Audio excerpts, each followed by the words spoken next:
From AZTV's Phoenix location in the London Center, it's the Pat McMahon Show.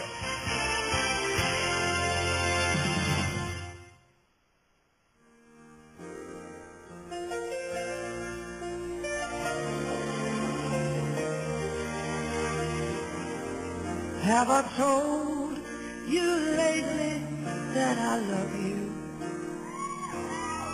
Have I told you there's no one else above you? Well, have I? Yeah, listen, after all these years, I liked you a long time ago, but I love you now. Happy Valentine's Day. And I hope it will be. We're going to be trying to assist all the people out there who are already lovers be better at it. We're going to try to help you if you're having some trouble right now, figuring out what it is that you're going to do on Valentine's Day to make sure that he or she really understands how you feel. And we're going to do that, first of all, by talking about the basic elements of romance and of love with clinical psychologist Dr. Jeffrey Zeig.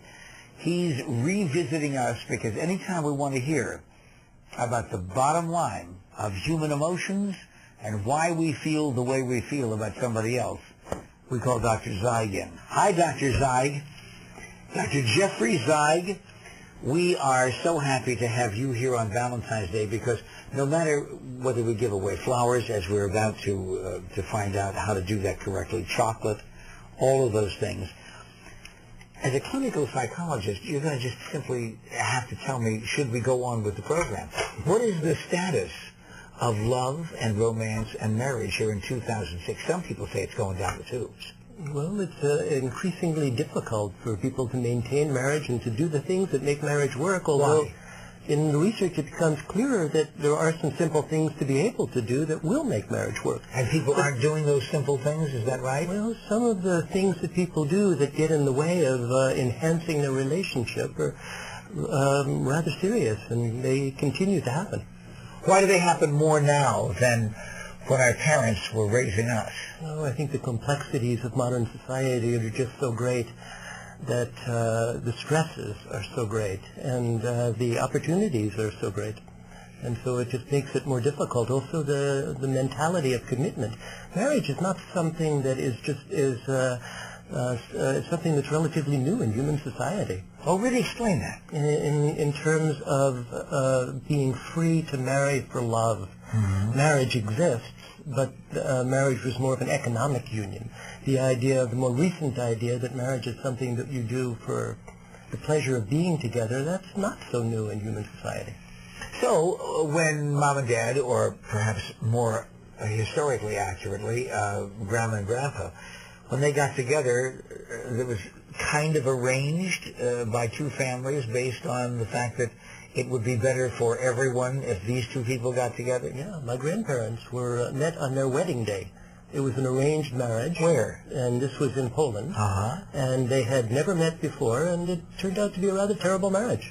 Wow. And you hear about these things usually in Asia now, or in Islamic countries, for example, arranged marriages, and you think, how can that possibly happen, particularly in this day and age? But in your grandparents' time, it was common. Not long ago, yes. So you say it was a terrible marriage, but at least the byproduct was you. There you go. So you can be grateful. Mm-hmm. The fact that we also have examples of people now who are living together without benefit of marriage is a kind of recent phenomenon. You remember Ingrid Bergman? Uh-huh. Do you remember the scandal that was involved with Ingrid Bergman she was on location, fell in love with her director, a guy named Rossellini, mm-hmm. and she left her husband and left with Rossellini. Well, she did a few pictures after that, but she was a scarlet woman. The Times from then to now, with Brad Pitt, uh-huh. and his relationship, and with all of the other relationships in Hollywood. Tell me what's different between just simply those days in the 40s and 50s and now.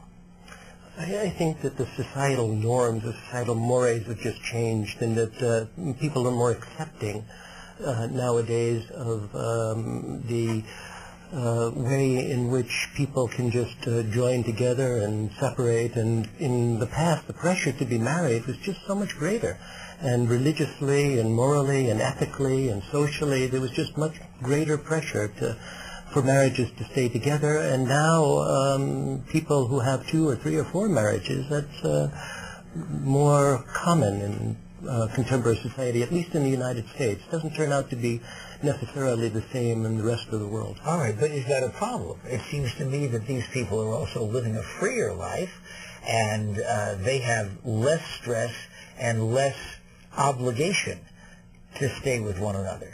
We get to pursue our happiness, and so the way in which people will do that may often lead them apart. I think that the median time for marriage, and what some researchers have said, is about 5 years. And if you think about that from an evolutionary perspective, it would take about that much time to take a child and bring it into a relative degree of self-sufficiency. So monogamy isn't necessarily the best thing for evolution. Evolution would dictate that we have multiple partners and that we spread the gene pool. So, and there are some species of animals, for example, that do pair bond, and humans do to some extent, but not necessarily a great extent. So where do you think we're headed, though? I mean, if you're talking about the difference between your grandparents' time and that period of time in the 40s where there was such scandal about the idea of a movie star leaving her family for somebody else, and now when the births that are listed are rarely out of a marriage when it comes to Hollywood, are we headed in a problematical direction, or do you think that we just simply look at that spiritually and morally and make value judgments based on the wrong things? Well, I think that there's lots of ways of making a fool of yourself, but predicting the future is most sure. So I couldn't even begin to say where we're going with that. I think that we will only be able to look back in 30 or 40 years and see where these profound social changes have taken us. Well, one of the things that we need to hear from you before we start talking about flowers and chocolates and the romantic things that will establish commitment in a relationship, I want to hear from you what your definition of true love is. Sure. When we get back, on Valentine's Day, Dr. Zeig will at last reveal the answer to the question that you've been looking for all this time.